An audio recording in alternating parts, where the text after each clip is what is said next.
Hello everyone. आज का video हम लेकर आए हैं प्रयास कक्षा 9वीं प्रवेश परीक्षा 2020-21 का ये पेपर है, जिसमें हम सामाजिक विज्ञान और विज्ञान के सभी प्रश्नों को देखेंगे। देखिए, सबसे पहले गणित का है ये, और हम अभी इसका नहीं देख रहे हैं, केवल सामाजिक विज्ञान और विज्ञान को देख रहे हैं, तो इसको आप अंत तक जरूर देखें। कई बार प्रश्न रिपीट होते हैं और ये बहुत सारे परीक्षाओं के लिए इम्पोर्टेंट है। किस ग्रह में 3 वलय पाए जाते हैं? तो देखिए, शनि ग्रह में 3 वलय पाए जाते हैं। फसली मौसम में मनाए जाने वाला त्यौहार है बैसाखी का त्यौहार मनाया जाता है फसली मौसम में। 3rd नंबर का थोड़ा कंफ्यूजन है। देखिए, निम्न में से किसके अलावा सभी धातुएं ठोस होती हैं? सभी धातु ठोस होते हैं, केवल पारा एक ऐसा धातु है जो कि द्रव अवस्था में पाया जाता है। अब इसमें से हाइड्रोजन को देखिए, हाइड्रोजन तो धातु ही नहीं है, हाइड्रोजन एक धातु है। चलिए, तो इसका राइट आंसर आप पारा को टिक कर सकते हैं, क्योंकि पारा द्रव अवस्था में पाया जाता है और वो धातु है।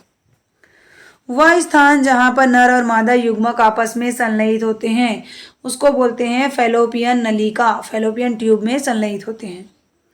ध्वनि संचरण संभव नहीं है। ध्वनि संचरण निर्वात में संभव नहीं है। धातु में भी होता है, पानी में, हवा में ध्वनि का संचरण होता है, केवल निर्वात में नहीं होता। अगला प्रश्न देखते हैं। निम्न में से कौन सर्वाधिक मात्रा में वायु में उपस्थित होते हैं? 2 नाइट्रोजन सर्वाधिक उपस्थित होते हैं 78%। फसलों में पानी की आपूर्ति को कहते हैं, क्या कहते हैं? उसको कहेंगे सिंचाई। अगला प्रश्न देखते हैं। ये प्रश्न देखिए रिपीट हुआ है, कल जो वीडियो बनाए थे उसमें भी ये प्रश्न आया था। मृत पौधों का धीमे क्रम से कोल में परिवर्तन को कहते हैं कार्बनीकरण। अगला देखेंगे। मनुष्य के कोशिका में गुणसूत्र जोड़ों की संख्या होती है। तो ये जोड़े पूछ रहे हैं, तो 23 जोड़े गुणसूत्र होते हैं, और दोनों को जोड़ेंगे तो टोटल 46 होगा। तो राइट आंसर है का 23 जोड़े गुणसूत्र। निम्न में से कौन पूर्ण अप्राकृतिक फाइबर है? तो आप यहाँ पर ये सभी जो है अप्राकृतिक फाइबर है, लेकिन पूर्ण की बात करेंगे तो नाइलॉन को आप टिक कर सकते हैं। वायुमंडल में नाइट्रोजन का प्रतिशत है 78%। आगे देखते हैं। ये प्रश्न भी आया था कल, हम लोग जो पेपर हल किए थे 2021 था ये। अभी जो देख रहे हैं वो कौन सा है? 20-21 है, तो उसके आगे वाला ये वाला अलग ढंग से पूछा गया था, लेकिन आया था। मोमबत्ती के लपेटों में मध्य भाग को कहते हैं, तो उसमें आंशिक भाग है, आंशिक दहन होता है। कोशिका का पावर हाउस है माइटोकॉन्ड्रिया है, ये प्रश्न भी आया हुआ है। 2 आवेशित वस्तुओं के बीच लगने वाले बल को क्या कहेंगे? विद्युत बल कहेंगे। निकट दृष्टि दोष से पीड़ित व्यक्ति उपयोग करता है, वो उपयोग करता है अवतल लेंस का उपयोग करता है। आगे देखते हैं। उत्प्लावन बल का दिशा हमेशा क्या होता है? ऊपर की ओर होता है। जीवाणु जनित रोग है, तो इसका राइट आंसर है टाइफाइड। बाकी जो तीनों है विषाणु जनित रोग है, इसका आंसर है टाइफाइड। ध्वनि संचरण किसमें संचरण कर सकता है? ध्वनि जो है ठोस, द्रव और गैस तीनों में संचरण कर सकता है। रतौंधी नामक रोग किसके कमी से होता है? विटामिन ए की कमी से होता है, जिसमें रोगी को रात में दिखाई नहीं पड़ता है। आगे देखते हैं। ये मैंने छोड़ दिया है, देख लीजिए, अगर आपसे बनेगा तो आप बता दीजिए कमेंट करके। सामाजिक विज्ञान के प्रश्नों को लेते हैं। भारत में मुंबई व ठाणे के बीच चलने वाली पहली रेलगाड़ी कब चली? तो क्या है इसका आंसर बताइए? 1853 है ना, 16 अप्रैल 1853। पांडिचेरी के संस्थापक हैं फ्रांसिस मार्टिन। अगला है। असहयोग आंदोलन शुरू हुआ 1 अगस्त 1920 को असहयोग आंदोलन शुरू हुआ। छत्तीसगढ़ में पत्रकारिता का जनक किसे माना जाता है? पंडित माधवराव सप्रे। छत्तीसगढ़ में लोकसभा क्षेत्रों की संख्या है 11। अभी चुनाव हो रहा है जिसका। प्रार्थना समाज के संस्थापक हैं महादेव गोविंद रनाडे।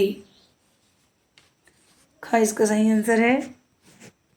सूचना का अधिकार अधिनियम अस्तित्व में आया सन 2005 में। निम्न में से कौन सा राष्ट्रपति द्वारा नियुक्त नहीं किया जाता? ये भी आया था। तो देखिए, इसका आंसर है मुख्यमंत्री। मुख्यमंत्री जो है विधानसभा में बहुमत दल के नेता होते हैं। और ये जो बाकी है उनकी नियुक्ति राष्ट्रपति करते हैं, जबकि मुख्यमंत्री का शपथ जो है राज्यपाल दिलाते हैं। तो सही आंसर क्या आएगा? मुख्यमंत्री। ये प्रश्न भी कई बार आया हुआ है। खालिस्तान सुनहरा रेशा है पटसन, सॉरी कब, और इसको मैं करूँगी तभी जाएगा ये। हाँ, कहाँ पर है हम लोग? कब और किन राज्यों के बीच पंचशील हस्ताक्षर की गई? तो ये इसका सही आंसर है 29 अप्रैल 1954, इंडिया और चाइना के बीच। हैदर अली का कहाँ का शासक था? तो हैदर अली जो है मैसूर का शासक था। संविधान के किस अधिकार के तहत अल्पसंख्यक अपने धर्म एवं से संबंधित विद्यालय और महाविद्यालय या विश्वविद्यालय खोले हैं? इसका क्या आंसर है? शिक्षा और संस्कृति का अधिकार। हजरत महल संबंधित है, तो इसका राइट आंसर है लखनऊ। आगे देखते हैं। किसान परिवार की जरूरतों को पूरा करने के लिए किसान खेती की जाती है। कौन सी खेती करते हैं किसान? जरूरतों को पूरा करने के लिए मिश्रित खेती करते हैं। व्यावसायिक में भी ले सकते हैं इसका आंसर। आप लोग बताएंगे कौन सा राइट आपको लग रहा है। मुस्लिम लीग की स्थापना हुई 1906 में हुआ। अप्रवासन का अर्थ है, देखिए अप्रवासन का अर्थ है कि किसी एक देश के निवासी के किसी ऐसे दूसरे देश में आकर वहाँ का निवासी बन जाने को कहते हैं, है ना। व्यक्ति देश को छोड़कर दूसरे देश में आकर वहाँ का निवासी बन जाता है, तो उसको इमिग्रेशन, अप्रवासी कहते हैं। यूएनओ में स्थायी सदस्यों की संख्या है। इसका आंसर है 5। ये प्रश्न भी काफ़ी बार पूछा जाता है। उद्योग किसके अंतर्गत आता है? उद्योग जो है द्वितीय क्षेत्र के अंतर्गत आता है। अंगूर की खेती को कहा जाता है, इसको कहते हैं विटीकल्चर। कौन सा कर सरकार को प्रत्यक्ष रूप से दिया जाता है? आयकर, सीधा आयकर दिया जाता है। अगला ये इंग्लिश का है। Thank you so much for watching this video.